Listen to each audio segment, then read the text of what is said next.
Staten Island, it's a beautiful day to vote in your local comptroller election. I'm your host, Emberlyn Legion, joined by my co-host, Caitlin Maury, and this is Lit by Moonlight. Today we are talking about what we do in the shadows, Season 5, Episode 4. You came in so hot. I came in so hot. I had a coffee at 6 p.m. We're making choices. I am ready to go. I'm ready to go! I love this for you. How was your week, Caitlin? Did you have a good week? It was fantastic. I saw some family over the weekend. I had a great time. That's great. Traveled a little bit. It was great. 10 out of 10. 10 out of 10. How was yours? Excellent. I spent most of my day at a soccer game at FedEx Field. If you could see me right now, you would know that I look like the Scarecrow from The Wizard of Oz. I have like a completely discolored nose. Absolutely confirmed. Wear your sunscreen. I totally did. You know what I did? I put on one coat and then I said, this should be fine. And then I tootled out into the sunlight in black jeans. Always gotta reapply, baby. Nightmare behavior. It was good. The ride there was good. The ride back, nightmare. Why? For starters, somebody was playing their music on a speaker in our train car, which, if you know me, you know is my pet peeve. I fucking hate that. Get some headphones or don't listen. It's like, I really genuinely think these people think that someone's going to turn on and be like, hey, this is great. Can you turn that up? Can you do more of this, please? I love this song. Can you do more of this? No, it's like bullshit, though. It's so rude. And there's literally a sign in there that says, don't listen to music without... In the metro? Yeah, in every train. There's a sign at the bottom of every metro I've never noticed. That says, don't play music without headphones. Well, it's like, who the fuck do you think you are, Paris Hilton? Like, no, you're not DJing our train ride. No, fuck off. No. People just don't read, though, or It got me so riled up. I tell you, I was ready to turn around. I was ready to turn around and make a mean face with my burnt, two-toned face. Two-toned? Two-toned!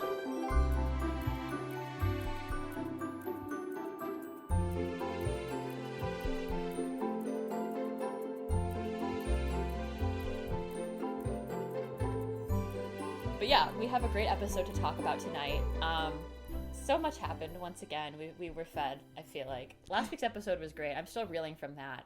This week's episode... I loved last week's episode. ...was also really fun. Tell me your first reactions, Caitlin. What'd you think? I gotta say, I thought this episode was kind of mid. Oh? Oh, shit. Yeah. I mean, it was fine. I don't know if it's because, like, I just got back from traveling and I'm just tired, but I was just watching this and I'm like, okay. I see what you're going for the jokes, and I understand that these are the jokes being made, and they're funny. There were some funny moments, but I was just like, okay. You gotta catch us. I didn't hate it with this show at the right time. But I didn't love it. You gotta really catch us at the right time. If we're in a bad mood, the show is not getting our good graces, which is sad because it's a good show. But like, I don't know. Yeah, it's a great show. If I you love catch us it. both, I feel like on a Friday after like 2 cups of coffee, we loved every moment. We loved it. Everything was great. I liked it, but there was nothing that made me laugh out loud. I feel like last week was so good, and I feel like we were getting back into the swing of things for me, of like, oh my god, this is what I love about the show. I was hoping for that again this week, but I'm just like, okay. I think that's the hard thing too. Last week had like a standout episode, right? Hard to beat. I think I knew then that that was like my favorite episode of the season, and it might still be. We haven't gotten through them all yet, so we'll see. But gosh, it was every week you're gonna be like, this is my favorite episode of the season. Yeah, I'm clearly deeply biased, but I thought it was good. I agree with you. It wasn't as good as last week's, but you know, they can't all be Pride Parade. Yeah. What I did love was that we kind of started off where we left off last week with Nandor and Guillermo's shifting relationship dynamics, where Nandor continues to be kind of jealous and is now playing the Uno reverse card on Guillermo and trying to make him jealous. They're in their breakup era. It's kind of great. Yeah. They're in their breakup era, but like Guillermo doesn't know it. Yeah. Really. Yeah. I don't know. It's really, really fun watching Nandor having to be the one to work for the relationship, you know? Yes. It's about time, really. You know? I know. Put those hours in, dude. It's also really nice to see Guillermo having something to focus on, even though it's causing him a lot of stress besides Nandor, you know? Like, a lot of you who comment on our TikToks mentioned that you really liked that he's not pining for Nandor as much anymore. And I would agree. I think that's spot on. Like, I think we've just spent so much time with that exact dynamic, and it gets boring. So it's great that it's starting to shift this season. It's like finally, some movement. Yeah, because I think besides the fact that he is dealing with the stress of hiding his vampirism from Nandor, he just kind of seems to be chilling throughout the episode. Mm-hmm. Yeah, he's still like kind of stuck in his familiar duties, but the fact that like Nandor is the one stressing about the two of them is really, really great. Like, I loved that he was like running around the house trying to find Guillermo, and Guillermo was just like hiding in the corner and just being like, well, he's not going to the gym with me, so I'll find a new friend. Yeah. He's just like kind of being ridiculous about it, but like he's sad that the person isn't Guillermo, and the flippin' dynamic continues to be great. And it seems like Nandor and Guillermo are not the only ones that are exploring this new kind of romantic dynamic, as is Colin Robinson. Holy shit. Guess who's back? Back again. It's Vanessa Bayer. Whee! So awesome. I remember us talking about the first episode that she was in, Caitlin, and both saying that we really hoped that she would come back. And she's back. Wow. And she's so good in this role. I don't know. There's just something about her, literally her energy. Just the way, like, she always kind of looks like a little sad and forlorn, but then the way she, like, smiles when she gets her way. I don't know. It's, like, really, she's really, mischievous. like, she's so mischievous. And it's just, I don't know. Like, part of me, like, you look at her, it's like, it works on me where you look at her and you go, oh, I just want to, like, give her a little hug. But I'm like, that's exactly what she wants from me. You know? Yeah. It's like, oh, the poor thing. Oh, wait, she's fine. Yeah, that's the other layer, too, is, like, she's doing such a good job. Like, she's not only playing the role of somebody who's consistently devastated and sad and playing a victim. She's also playing the role of somebody who's, like, a master manipulator and using all of that negative energy to take everyone else's spoons, which is so fucking funny. I love that Colin was talking about like their relationship and how they broke up, and he's like, she fed off the remnants of what used to be my heart. She's the best. She's the best. I love that somehow, despite them being who they are and like also they should not be together. Yeah. I wish they were though, because they work so well together in the way of just like, look, we're feeding off of these people, but they're also so horrible. Yeah. It's like that couple which is, again, just feeds into the whole energy vampires, like the couple who's like too touchy in public together. Oh. Or like they won't shut up about how in love they are with each other. Like, we get it. You're in love and you kiss each other. What? What? I don't know.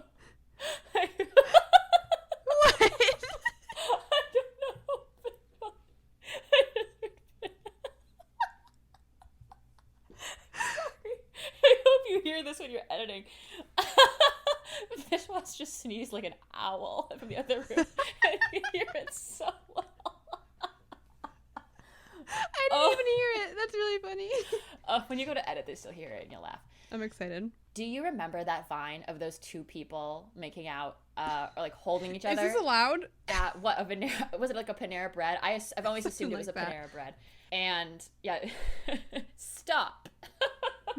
Oh yeah, I always forget that part.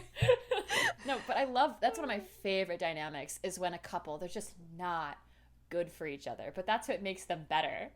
That's what makes the like, dynamic more interesting. They're the Shiv and Tom of the energy vampire world. Oh wow, Shiv and Tom. Goodness. Don't make me think about that. Which is funny because when you think about it, Shiv and Tom really are energy vampires. True. Or like I think Tom is an energy vampire and Shiv is an emotional vampire. Oh, 100%. Yeah. Caitlin, what did you think about Colin's campaign? Do you think he ran a good campaign? Do you think he set himself up for success there? It did make me laugh so hard. Like when the episode opened up and he's like, so I'm running for comptroller. And I was like, what happened to Sean? Oh, yeah. I thought he was going to be like going against Sean or something. I'm like, did he just get bored or something? And he's like, I think Sean needs some competition, but like Sean couldn't run because he had over 9 DUIs. Yeah, that makes sense. And that his tagline is, I'm falling for Colin. Like, this makes sense. I love it. So that was really funny. Also, I'm pretty sure, like, back in the early 2000s, I don't remember who it was, could give two shits about politics, but there was a guy who was running for something, and he was just shouting all of the names of places that he was going to go, like, we're going to take Texas, we're going to take this state and that state. Yeah! And I only remember it because I remember seeing it on TV, and because my mom told me this story. She's like, yeah, you looked at the TV and you're like, what's wrong with that guy? Is that Jeb Bush? Like 5. Maybe. That sounds like a Jeb Bush thing. Let's see. I gotta Google it now. I have to know. Because, like, when Colin was doing that, like, oh, we're gonna take this, and he's, like, screaming all these different places. These different counties. And yeah, all the different counties. I'm like, this feels so familiar. Oh, it was Howard Dean. Oh, my gosh. Okay. I remember this. And he goes, like, yeah, at the end. And my however old I was self was just like, Mommy, what's wrong with that guy? That's so interesting. When you said Texas, I immediately thought Jeb with the exclamation point. I forgot. That was his whole campaign thing. Jeb. It's so stupid. I missed that a little bit. There are times when I'm like, God. Remember when that was it? When that's all we had to worry about was an exclamation point at the end of his name. It's funny because I feel like we live in a place where there's like political gaffes every day because we're basically living in a gerontocracy now, okay? Mm-hmm. But there was a time... Which is what? For those of us who don't know? It's like the country is ruled by fucking old people. Very old people. Oh, geriatrics, that makes sense, yep. Who walk up to the press and just stand there. Fucking stand there. For minutes on end. So, it's getting to the point where it's like not...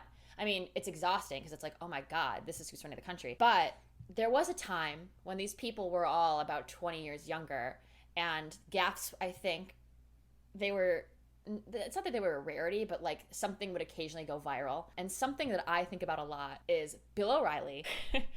We'll do it live! Fuck it! We'll do it live! And then where he's like screaming at the people or something. I quote it all the time. I think it's so funny. Oh my God. The poor people.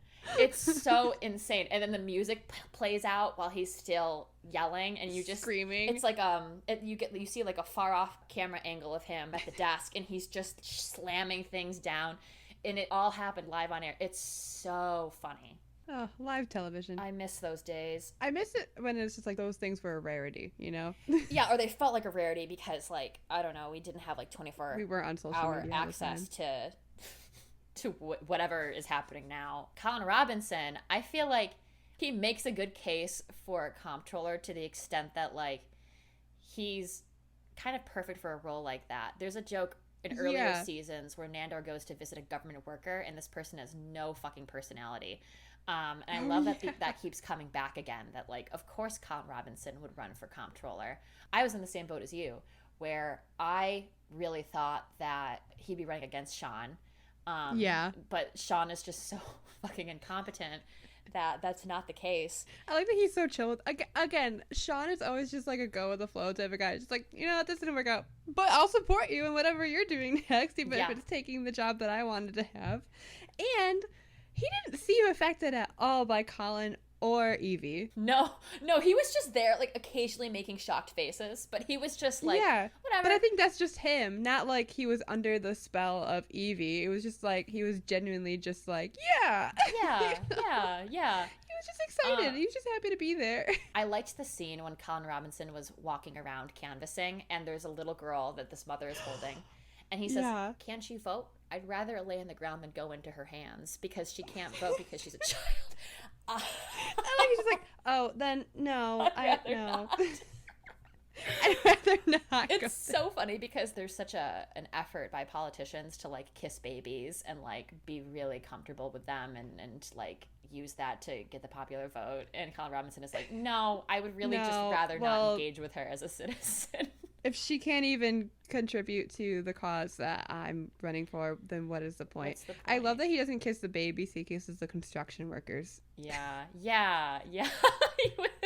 And he's like looking around like, is anybody seeing this? Is this working?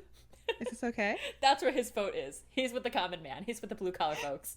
Yeah. I also love that between Colin and Evie, like, he was quoting movies and then saying the movies and the year that they came out. Yes! Yeah. Titanic. 1998. I also like that when Evie returns, we get the reprise of Little Sad Eyes, which is what was played at the very end of her last episode in the credits. I always like to stick around for the credit songs because they're always so good. Like, they always just They are really good. They've been really good this year. Best music. Like, they always find a way to curate the aesthetic of what we do in the shadows with the music they use. So I just thought that was so cute. Because Little Sad Eyes, I feel like it's a much older song. It's very much like, I don't know, go to the drive-thru, go to get a Coke at the local drive-in restaurant. Like, I don't know. I loved it. Shout out to Nora Felder, the music supervisor of this show, because she's choosing great music. Thanks, Nora Felder. You're fucking great. What is your favorite use of music in a television show ever? Oh, that's a good question. Doesn't it hurt? It does, because there's so many. We can talk about it. Let's talk about them. Because I think when it comes to selecting like needle drops, it's hard to find a song that isn't overused. Oh, to the point where it's like cliche. Yeah. Yeah, and it has to fit. I think the first one that came to mind is the use of Istanbul, not Constantinople, in the Umbrella Academy. Oh. It's like in the first episode. I remember I like watching it and I'm like, oh, this is a good show. Like, and it's a fight sequence and it's so good. The Umbrella Academy is really, really good with their needle drops. Do you have one? I have so many. Something that comes to mind, maybe just because we just watched it about a year ago. The Chain. Oh my god! I was so surprised when you didn't bring it up. Oh my god. If I even think about our flagman's death for 2 seconds, I will go insane. Last week I cried on the podcast just thinking about it. So I'm not allowed to think about it. You're not allowed. There's a barrier. Not until October. Yeah. Yeah. There's a mental barrier up until October. Sorry. There's something about the drum beats of the snare that the soldier is hitting as the landing craft that they're on sails toward the ship. If you've ever seen it, then you know what I'm talking about. And then having everything be completely in sync and in slow motion. It's got to be one of my favorite moments in television from the last year. It hits really hard. I really recommend the show Beef on Netflix with Steven Yeun and Ali Wong. It's fantastic. I loved the soundtrack to that. They use songs that I think otherwise would have been like, oh my god, why'd you use this song? But it just like made sense. Like The Reason by Hoobastank was like in the first episode, and the way they used it, it made it funny. Like with the context of what was happening in the show, it was really, really good. And I just feel like they use like a lot of 90s and early 2000s music, but I thought it was really, really good. It's really cool when they do that. I think like that was the major appeal for me when the Guardians of the Galaxy films first came out. It was like the use of like Hooked on a Feeling. Yeah. Like when I feel like now after years, it is probably insufferable to watch those. Like you probably would be like, oh my god, this fucking and I think it's just the Marvel effect. But I think I felt that way with the third one. Oh yeah, because it's like you can only do that so many fucking times before it's like, oh my god, like what's next, Steely Dan? Like keep going, I guess. Like Jesus. I have to imagine, and I think this was the case when you first watched the very first movie, when you get hit with Blue Suede's Hooked on the Feeling for the first time, it's like it's got to be like magic. It's got to be like instant stereotype. It is. And you know what else? It's when they use that song in the teaser trailer for the second one, and I remember it so distinctly because it starts like, I love it when you take really well-known songs and you like change it specifically for a trailer. Like they made it sound like it was like echoey and in the background, and they added like more bass to it. Yes. And it just, because that song was so connected, like everyone fell in love with it because of how good the first movie did, and they used it in the teaser trailer for the second one, and just the visuals with it, it was so cool. Like I remember like getting chills the first time I watched it. That reminds me a lot, I haven't seen it yet, but The Summer I Turned Pretty, they used a theatrical version of Taylor Swift's August, and oh, that's cool. It sound like, I wish they would release it. It sounds so good. The ambience, I'm really hoping that today's July 30th. I'm hoping once we hit Tuesday, shit's gonna get real and she's gonna be like, surprise, here's the theatrical version of August, because that would be cool. It was just wow.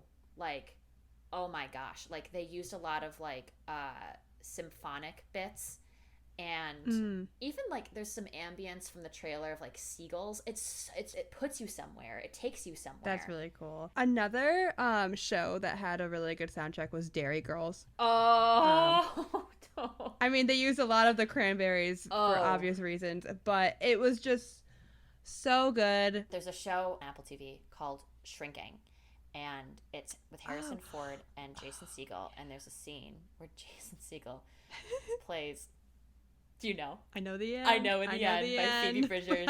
And he's riding his bike and he's sobbing, and it's so good. It's Fuck you, Phoebe Bridgers. Exactly. Like, oh my god. I whenever I see that scene, I think to myself, how quickly did they turn that around? Like, how quickly did they realize that song is the song for it is the being song. Traumatized, and turn that around so fast into an Apple TV show? That is so relatable. It hurts a little bit. It hurts a little bit. I'm like, ow, I feel like someone turns a knife in my side when someone plays that song. We talk on this podcast all the time about people that use I Know in the End in their like Kendall Roy edits. Ow! There's so many TikTok. I've been shocked. I Know the End for every show, and they use it so well, and they make it fit for every show. It always fits, and it drives me insane. The one that hurts me the most is The Last of Us. It always hurts. It always hurts. Getting back to this show, though, I loved the use of Little Sad Eyes, and then I loved the way that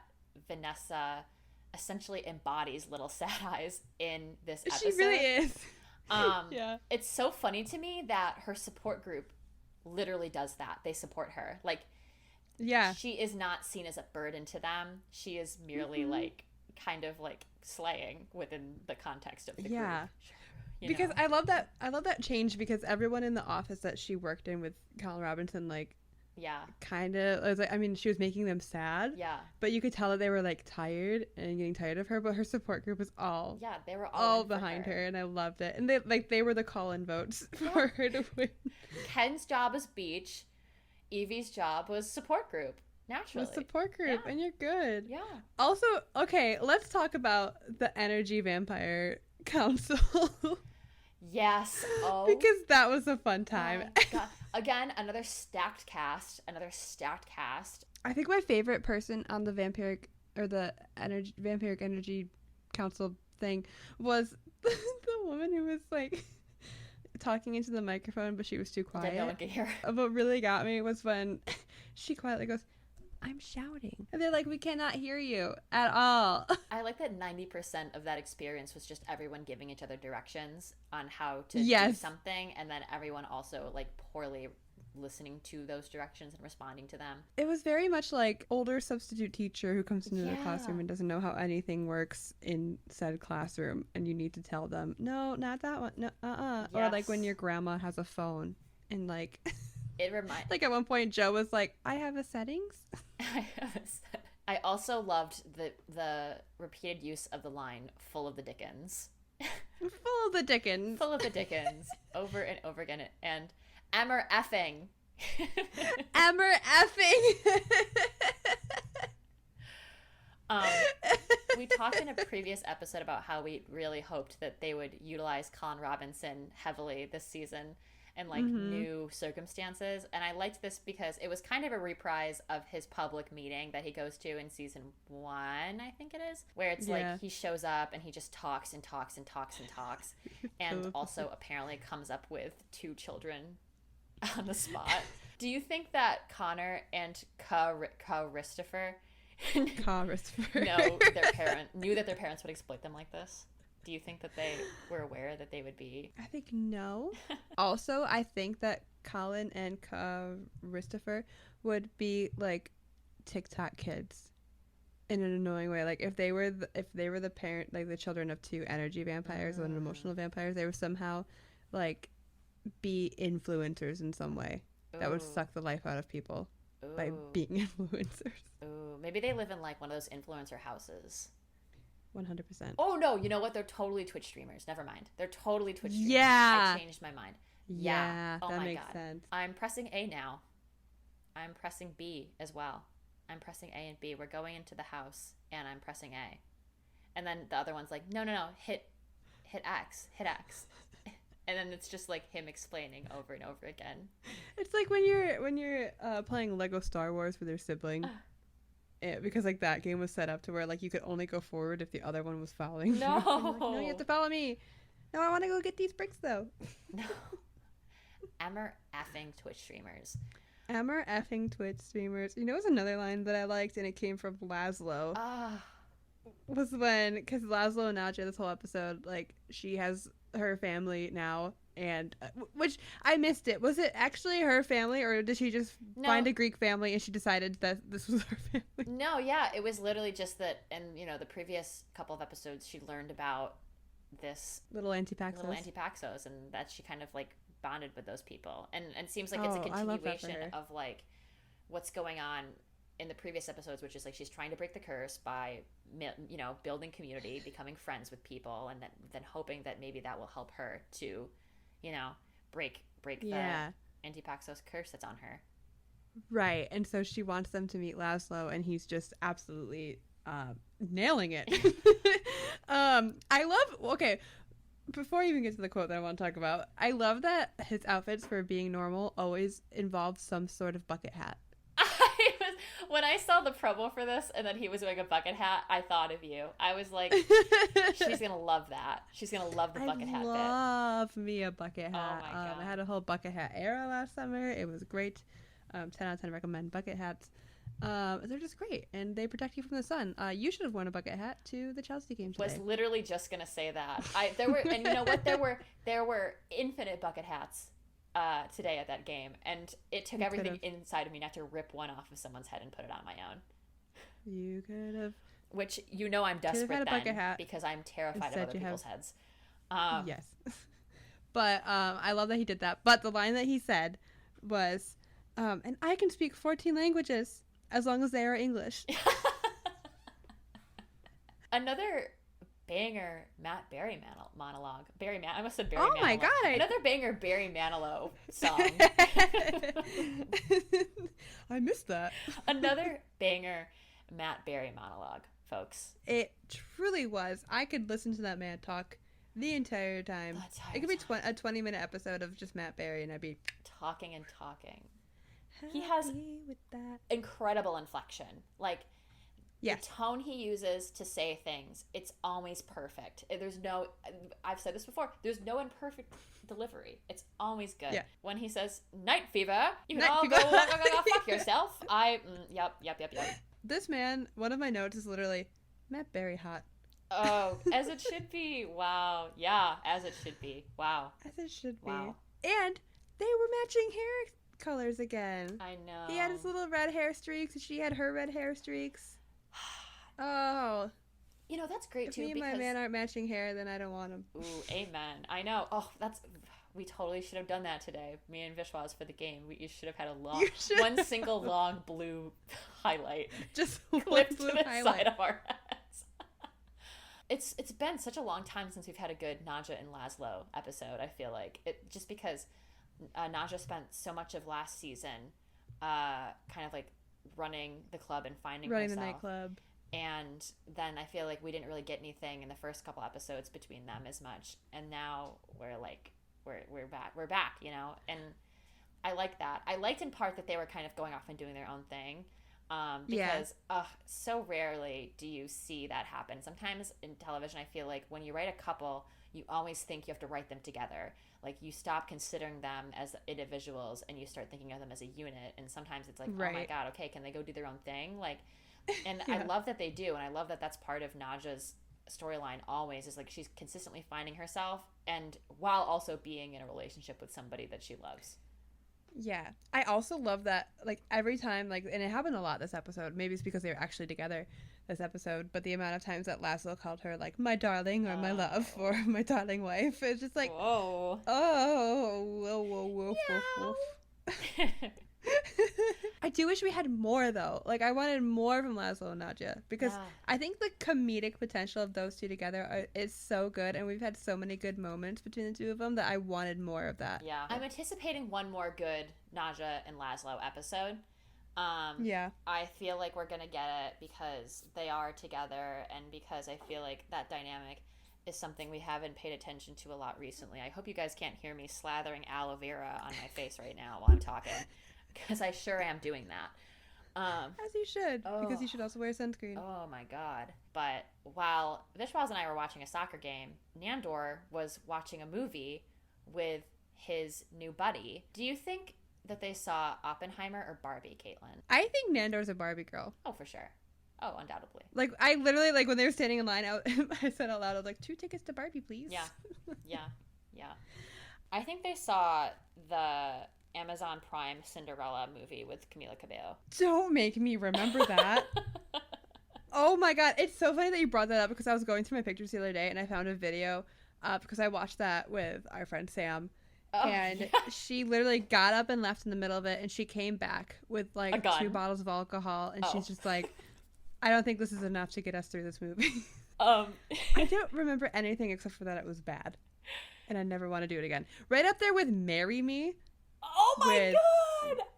Owen Wilson and J-Lo. Felt joy like when we watched the Marry Me. That was honestly, it was a great experience. Yeah, that was fun. For funsies. That was fun. I think Marry Me and that Cinderella movie are both great examples of why shitty movies need to exist. Like, oh yeah. You know, I love a shitty movie. I always bitch and moan about how it's like, I wish we wouldn't use up so many resources. Like, in terms of sustainability, I wish we wouldn't use up so many resources to make shitty movies. But then from time to time, I'm like, but the memes. Think of the memes. Like, it doesn't get better than that, you know? Like, oh my God. Now, at the end of the episode, after the first part of the credits, we get a really cute scene between Nandor and Guillermo, where there's honk, squeak. Yeah, where like Guillermo and Nandor are finally kind of sitting together, making time for each other. Nandor is no longer trying to pursue a friend to make Guillermo jealous, and oh my gosh, I will be inhaling every gif of that last scene. Oh my goodness. I'm sorry, Guillermo's smile was so sweet because, like, I mean, Nandor tells him like to shut up, we're watching a movie. Yep. Which is like right back to their old ways, but like you can tell that he loves it. He loves He's like, it. We're back. We're so back, baby. So back. Oh my gosh. I'm wondering. Me too. And like I'm wondering, so next week is the mid-season. Oh. So we have 10 episodes. Yeah. My God. Mid-season. And episode 5, we have to get more with those two in their storyline. Like more, like we need. It's been too far away from Guillermo's I'm a vampire plot. Like something's got to happen. I feel like mid-season is always a biggie. Like that's when something happens. Yeah. Or at least like in this show's case, it's always like episode 8 or 9. True. Like so maybe it won't happen. Yeah. But I want to see more. I want to see more of, like, we've had a couple episodes of Guillermo being like, yeah, I have to hide this. I'm trying to hide this from Nandor. And, like, it's causing stress for Nandor because he's just like, I don't know what's going on with him. And, okay, I guess I'll just try and replace him. Yeah. But I miss him. Yeah. And I'm also still trying to impress him because I want him back. Yeah. But I want more of, like, their interactions. I want to start leading into more of what is going on with Guillermo specifically. Like, we saw his little tiny wings last week. I've only seen a couple people talking about this, but I didn't really register with me until I rewatched Pride Parade. But at the end, when Nandor falls from the sky, Guillermo says, "Oh my God," and then he can't say it and he coughs. Oh, really? Because really? Yeah. Oh, whoa, shit! I was like, okay, and yeah, because I was like, oh, when it happened, I was like, you can't say that. No, literally, because when I watched it, I was like, okay, why? I thought he just coughed because he was like, is that Nandor's penis? I thought that was why. Oh, I didn't even pay attention to that. Yeah. I really have to start watching this show with like a closer eye because like I'll go on Tumblr and people be like, look at all of these little things. I'm like, what the fuck? You guys are insane. I love this. Like, I'm glad someone out there is doing the analyzing. Like, it's awesome. This is great. It makes me so happy. I love reading it. Thank you, meta writers. Thanks, meta writers. Thank you for everything. Thank you for GIF makers. Wow. Okay. I want to find. Oh, someone send us somehow a link to all of like if there's something that exists where it's like all of the little hints of Guillermo turning into like a full vampire like that. Like, I want to see it. I'll reblog that. Yeah. To praise the show's attention to detail, for a moment, I love that because I mean. Especially when it comes to the religious examples, there are so many examples of over the past couple seasons of how like they persistently cut out any biblical stuff. Like in last season when Laszlo's reading, I can't remember what he's reading. Was it the Bible or something? He was reading something that had. Oh no, I don't remember. It was "Are you there, God? It's me, Margaret." And God is crossed off That's so funny. That's hilarious. That's hilarious. So, like, anytime God is mentioned in that book, is that also crossed out? Probably. I've never read it, so Who's I couldn't tell doing you. that? Is that something that Guillermo had to do for Laszlo? Like, probably. This is all so interesting to me. But yeah, I think it was a really fun little episode. We got the Supreme Council of Energy Vampires, which is, I think, hilarious. Yes. We've got a really cute scene with Guillermo and Nandor at the very end. Overall, it was Emmer effing awesome. That was Emmer effing good.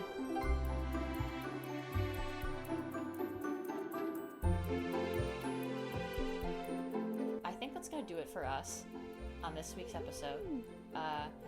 Come on back next time when we review episode 5 of What We Do in the Shadows. I can't believe we're already halfway through. I'm so freaked out by that. Yeah.